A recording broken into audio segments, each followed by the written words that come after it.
Hello and नमस्कार everyone, I hope you doing well. आज हम इस टॉपिक पे बात करेंगे कि मेरे पास जो पेशेंट्स आते हैं अक्सर आजकल जो आते हैं, अगर हस्बैंड वाइफ आ रहे हैं और अगर हस्बैंड को या वाइफ को किसी एक भी जन को सोरासिस है तो उनका सबसे मेजर कंसर्न ये होता है कि क्या मैम हमारे आगे बच्चों को भी सोरासिस हो सकता है। First question.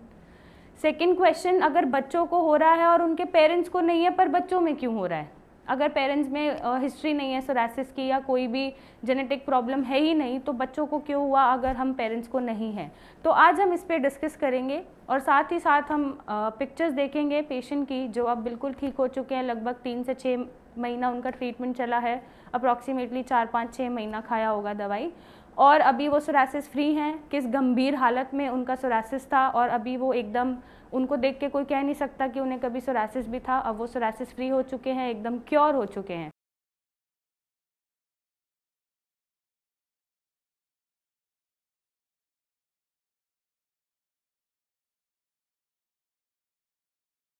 साथ ही साथ अब मैं अगर इसका जवाब दूं कि क्या आप में सोरासिस है किसी कपल में, ईदर हस्बैंड और वाइफ, तो क्या वो बच्चों में ट्रैवल हो सकता है। तो वैसे तो जो सोरासिस है उसका एक मेजर कॉज होता है जेनेटिक। अगर आपके पीछे जीन्स में सोरासिस चला आ रहा है तो वहाँ पे चांसेस बढ़ जाते हैं सोरासिस होने के। बट आप अगर आने वाली जनरेशन की बात करें कि आपके बच्चों को सोरासिस होगा या नहीं होगा, उसकी 50% प्रोबेबिलिटी होती है।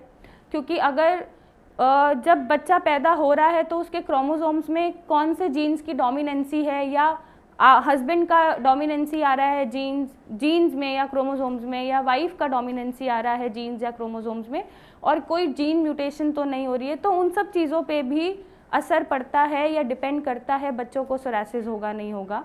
अगर बात करें कि बच्चों में होगा या नहीं होगा, तो अगर मैं एक शॉर्ट आपको आंसर दूं तो 50% चांसेस होते हैं कि अगर हस्बैंड या वाइफ में से किसी को भी सोरासिस है तो 50% चांस है कि आपकी आने वाली जनरेशन में सोरासिस हो सकता है या नहीं हो सकता है, depending upon the probability of the genes, depending upon the factors and also किस्मत। अगर किस्मत ठीक रहेगी और उनका लाइफस्टाइल ठीक रहेगा तो उनको सोरासिस नहीं भी होगा। तो यहाँ पर ज़रूरी नहीं होता कि हम में से किसी एक को सोरासिस है तो हमारे जो जनरेशन आने वाली है या बच्चा होने वाला उसको सोरासिस हो।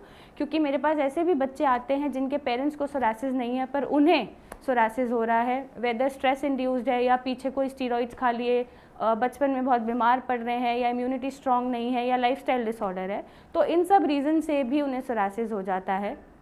तो अगर आप में से किसी को सोरासिस है और आप अगर फैमिली प्लानिंग से रुक रहे हैं तो मत रुकिए, आगे आप फैमिली प्लानिंग करिए।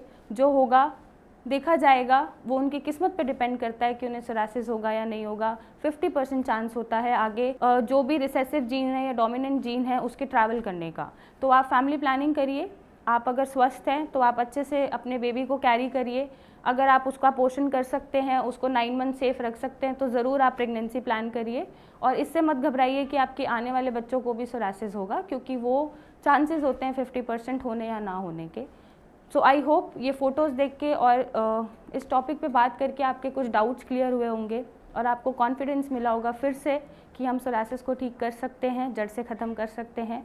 तो अगर आपको सोरासिस जैसी कोई भी समस्या है तो नीचे दिए गए नंबर पे मेरे डॉक्टर्स की टीम से कंसल्ट करिए, मुझसे आके मिलिए और अपने सोरासिस का एक अच्छा सोल्यूशन, एक राइट वे में सोल्यूशन और एक परमानेंट सोल्यूशन पाइए।